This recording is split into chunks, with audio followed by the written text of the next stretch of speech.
এই উদাহরণ এই লং শান্ট কম্পাউন্ড জেনারেটরের ছবিটা আগে ভিডিও আকারে বোঝানো হয়েছে যে লং শান্ট কম্পাউন্ড যদি বলে তাহলে আর্মেচারের সাথে বরাবর একটা রেজিস্ট্যান্স সিরিজ রেজিস্ট্যান্স লিখতে হয়, সেটা আমরা এখানে লিখেছি এবং এইখানে যে মানগুলো দেওয়া আছে সেগুলো আমরা লিখে নেব। প্রথমে এখানে দেওয়া আছে আর্মেচার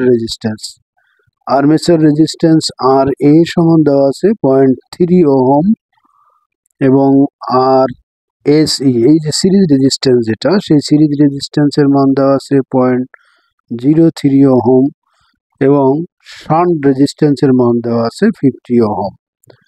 এছাড়া এখানে টার্মিনাল ভোল্টেজ যেটা আউটপুটে দেয় সেটা দেওয়া আছে 400 ভোল্ট এবং লোডে যে কারেন্টটা সে সাপ্লাই দেয় সেটা এখানে দেওয়া আছে 100 অ্যাম্পিয়ার।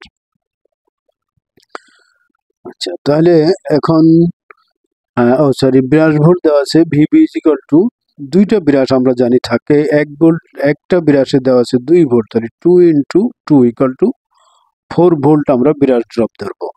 এবং তোমরা দেখতে পাচ্ছ আশা করি এইখানে আমরা জেনারেটর ইএমএফ এর সূত্র লিখে রাখছিলাম আগেই, সেটা হলো প্রথমে যে কারেন্টটা উৎপন্ন হবে আর্মেচারে সেই কারেন্ট এবং এখানে যে রেজিস্ট্যান্স থাকে আইআরএ ড্রপ হয়, II drop plus brush drop, এখানে যে ব্রাশ আছে ব্রাশের জন্য ব্রাশ ড্রপ প্লাস সিরিজ রেজিস্ট্যান্সের জন্য আইএআরএসি, এখানে কারেন্টটা যাবে আর্মেচার কারেন্ট এবং রেজিস্ট্যান্স আইআরএসি প্লাস লোডে যে ভোল্টেজটা।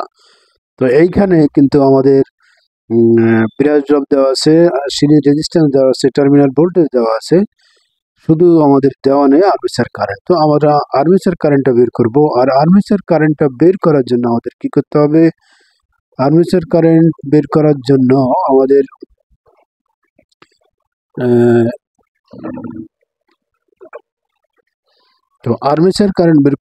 আমরা যেটা করব, আমাদের এখানে আমরা দেখতে পাচ্ছি যে এই শান্ট রেজিস্ট্যান্স এবং টার্মিনাল ভোল্টেজ ডাইরেক্ট প্যারালালে আছে, তাহলে এখানে আমরা শান্ট কারেন্টটা বের করতে পারবো।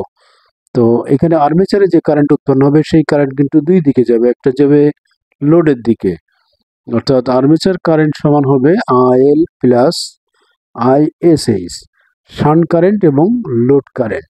তো লোড কারেন্টের মান এখানে 100 অ্যাম্পিয়ার দেওয়া আছে এবং শান্ট কারেন্টের মানটা আমরা বের করবো। শান্ট কারেন্টের মান বের করার জন্য যেহেতু এই লোডের ভোল্টেজ ভিএল এবং শান্ট রেজিস্ট্যান্স প্যারালালে আছে, তো এদের ভোল্টেজ সমান হবে প্যারালালে থাকার কারণে, তাহলে ভোল্টেজ যেটা টার্মিনাল ভোল্টেজ বা লোডের যে ভোল্টেজটা দেওয়া আছে সেটা হলো 400 ভোল্ট ডিভাইডেড বাই এখানে শান্ট রেজিস্ট্যান্সের মান যেটা দেওয়া আছে, শান্ট রেজিস্ট্যান্স 50 ওহম দেওয়া আছে।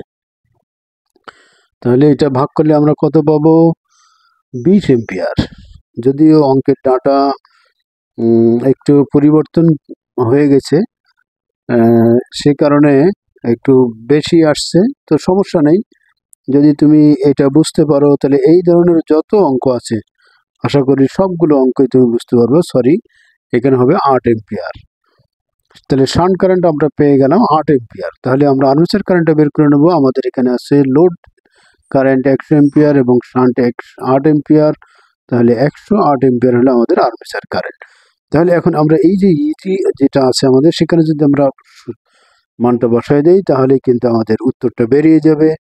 আমরা জানি ইজি সমান এই চিত্রের মধ্যে থেকেও আমরা লিখতে পারি, আমাদের প্রথমে একটা বিরাশ আছে ভিবি প্লাস আর্মেচার কারেন্টের কারণে যে লস হবে আর্মেচার রেজিস্ট্যান্সে প্লাস আর্মেচার কারেন্টের কারণে আবার সিরিজ রেজিস্ট্যান্সে যে লসটা হবে প্লাস এখানে লোডে যে ভোল্টেজটা সাপ্লাই দেবো সেটা যোগ করলে আমরা জেনারেটর ইএমএফ পাবো। তো এখানে আমাদের ব্রাশ ড্রপ দিয়ে আছে প্রতি ব্রাশে 2 ভোল্ট, অর্থাৎ দুইটা ব্রাশ থাকে আমরা জানি এই পাশে একটা ব্রাশ এই পাশে একটা ব্রাশ, তাহলে দুইটা ব্রাশে আমাদের 4 ভোল্ট হবে প্লাস আর্মেচার কারেন্ট আমরা পেয়েছি কত? 108 এবং আমাদের আর্মেচার রেজিস্ট্যান্সের মান এখানে দেওয়া আছে 0.3, আর্মেচার কারেন্ট আবার 108 এবং সিরিজ রেজিস্ট্যান্সের মান দেওয়া আছে 0.03 প্লাস লোডে যে ভোল্টেজটা সাপ্লাই দিচ্ছি আমরা 400 ভোল্ট।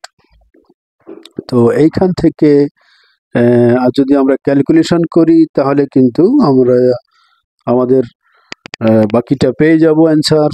একটু ধৈর্য ধরো, ক্যালকুলেশনটা দেখাচ্ছি। তো ক্যালকুলেশনটা আমরা শেষ করে ফেলেছি। আমাদের আসছে হলো 439.64 ভোল্ট। তো এটাই আমাদের অ্যান্সার।